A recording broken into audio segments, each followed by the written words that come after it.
আওয়ামী লীগ মনে করেছিল তারা প্রশাসনকে সামনে হয়তো আর নিয়ন্ত্রণ করতে পারবে না যদি তাদের ধারক এবং বাহক যারা রয়েছে তারা চাকরি না পায়। দেখেন যে ষড়যন্ত্র শেখ হাসিনা তৈরি করলো, সেই ষড়যন্ত্রের ফাঁদে শেখ হাসিনা আটকে গিয়েছিল। ঠিক একইভাবে সেনা সমর্থিত ফখরুদ্দিন এবং মঈনুদ্দিন সরকার তারাও একটি ফাঁদ তৈরি করেছিল এদেশের গণতন্ত্রকে ধ্বংস করার জন্য। সেই ফাঁদে পড়ে তারাই বাংলাদেশ থেকে পালিয়েছে। আমরা স্পষ্টভাবে বলতে চাই, বাংলাদেশে গণতন্ত্র প্রতিষ্ঠা করার জন্য এদেশের হাজারো তরুণ যুবক বিভিন্ন সময় জীবন দিয়েছে, সংগ্রাম করেছে। এই সংগ্রাম এখনো পর্যন্ত শেষ হয়ে যায়নি। 24-এর গণ অভ্যুত্থান, এই গণ অভ্যুত্থানে প্রায় 2000 শহীদ এবং 30,000 যোদ্ধা যারা এখনো পর্যন্ত আহত হয়ে হাসপাতালের বিছানায় কাতরাচ্ছে। এর মতো অবস্থায় আমরা দেখতে পাচ্ছি আর্মি স্টেডিয়ামে সেখানে বিদেশ থেকে এয়ারে ভাসিয়ে শিল্পী আনা হচ্ছে।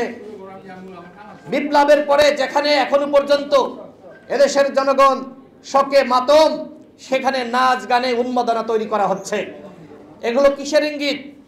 আমরা আওয়ামী লীগের আমলে দেখেছি এদেশের তরুণ সমাজকে, এদেশের জনগণকে গণতন্ত্র, ভোটাধিকার সেই চেতনা থেকে দূরে রাখার জন্য আওয়ামী লীগ প্রতি বছর এ ধরনের আনন্দ উৎসবে মেতে উঠত এবং তরুণ সমাজকে বিভ্রান্ত করত। এখনো পর্যন্ত আবু সাঈদ, ছাত্রদল নেতা ওয়াসিম মুগ্ধ, তাদের মায়েদের যে আত্মচিৎকার, আমাদের আহত যোদ্ধারা এখনো পর্যন্ত আপনারা দেখবেন হাসপাতালে কাতরাচ্ছে, চিকিৎসা পাচ্ছে না, এজন্য তারা রাস্তা অবরোধ পর্যন্ত করেছে। আমাদের সরকার কি করছে? প্রায়ই আমরা দেখছি 1-2জন করে শহীদ হচ্ছে, তাদেরকে উন্নত চিকিৎসার জন্য বিদেশে নেওয়া হচ্ছে না। অথচ এই বিপ্লবের চেতনাকে দূরে সরানোর জন্য, জাতিকে বিপ্লবের চেতনা থেকে দূরে রাখার জন্য আজকে নাচ গান শুরু হয়েছে। এখনো পর্যন্ত শোক। আমরা চাই শহীদদেরকে পর্যাপ্ত পরিমাণ, শহীদ পরিবারকে ক্ষতিপূরণ দিতে হবে, শহীদদের শ্রদ্ধা নিশ্চিত করতে হবে এবং যারা আহত হয়েছে তাদের সুচিকিৎসার ব্যবস্থা করতে হবে।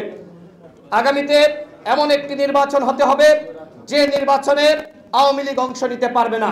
স্পষ্ট কথা, আগামীতে এই শহীদের সাথে বেইমানি করে আওয়ামী লীগ এবং তার দোসররা নির্বাচনে অংশ নিতে পারবে না। এবং আওয়ামী লীগ জাতীয় পার্টি সহ যারা এই গণহত্যার মাস্টারমাইন্ড, যারা দোসর ছিল, তাদেরকে অবশ্যই আইন করে নিষিদ্ধ করতে হবে। সেই বিষয়ে সকলকে সোচ্চার থাকার আহ্বান জানিয়ে আমি আমার বক্তব্য শেষ করছি। আসসালামু আলাইকুম।